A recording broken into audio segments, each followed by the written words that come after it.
તો અમારી 4 વીઘામાં તો તાર જ આવે છે, તો પાછળ 2 વીઘા ને આગળ 2 વીઘા વધે, તો 2 વીઘામાં અમારા 4 બાળકો શું કરશે?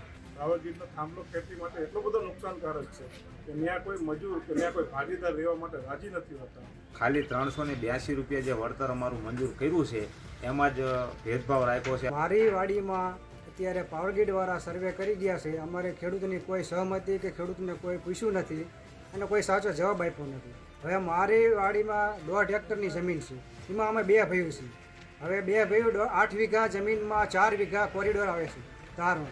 હવે એ 2 ભાઈઓને અમે 4 થાય છે પાછલી પેઢી અમારી, તો અમારી 4 વીઘામાં તો તાર જ આવે છે, તો પાછળ 2 વીઘા ને આગળ 2 વીઘા વધે, તો 2 વીઘામાં અમારા 4 બાળકો શું કરશે?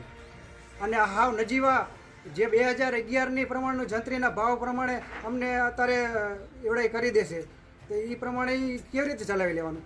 આજ વાઢિયા ગામમાં કચ્છમાં 28 રૂપિયા જંત્રી છે, અમારા ગામની વર્ષોથી 2011ની જંત્રી તમે ગણો તોય 82 રૂપિયા છે, તો અમને 382 અને એમને એક પુલ દીઠ 17 લાખ રૂપિયા કરી દીધા. તો અમારે આ 2 હેક્ટર વાળે ખેડૂતોને શું સમજવાનું? પાવર ગ્રીડની 765 કેવીની જે લાઇન પસાર થઈ રહી છે એને યોગ્ય વળતરની અમારી સરકારશ્રી અને પ્રશાસન પાસે અમારે એની યોગ્ય વળતરની જ માંગ છે.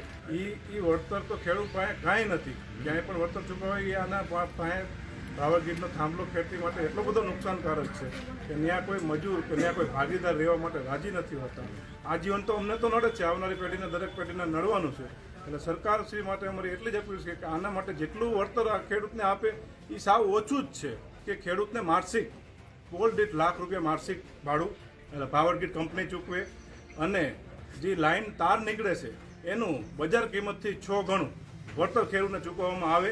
અમારા કોંડ ગામની અંદર આ પાવર ગ્રીડવાળા જે લાઇનનું સર્વે કરી અને કાઢે છે એમાં યોગ્ય વળતર અમને મંજૂર ઈવડાઈને કર્યું નથી. ખાલી 382 રૂપિયા જે વળતર અમારું મંજૂર કર્યું છે એમાં જ ભેદભાવ રાખ્યો છે. અમારા સીમાડે સાપકડા ગામ છે, અહીંયા સીધું 959 વળતર કર્યું છે, અમને નકરું 382, એમાં ભેદભાવ રાખ્યો તો એ સરખો જવાબ મળતો નથી. એટલે અમે આજે કોંડ ગામના આખા ગામના જેટલા પાવર ગ્રીડની જે લાઈન નીકળે છે એ દરેક ખેડૂતો આજે મેં એકત્ર થઈ અને બધા એવું નક્કી કર્યું છે કે અમને પૂરેપૂરું સંતોષકારક વળતર મળે, કે જે એમનો 67 મીટરનો જે વિસ્તાર છે લાઇનનો એ કોરિડોરનો એ વિસ્તારની અંદર જ ઈવડે કામ કરે. એની બહાર જો કામ કરશે તો જે ખેડૂતો જે કહેશે એ પ્રમાણે વળતર એમને દેવું પડશે.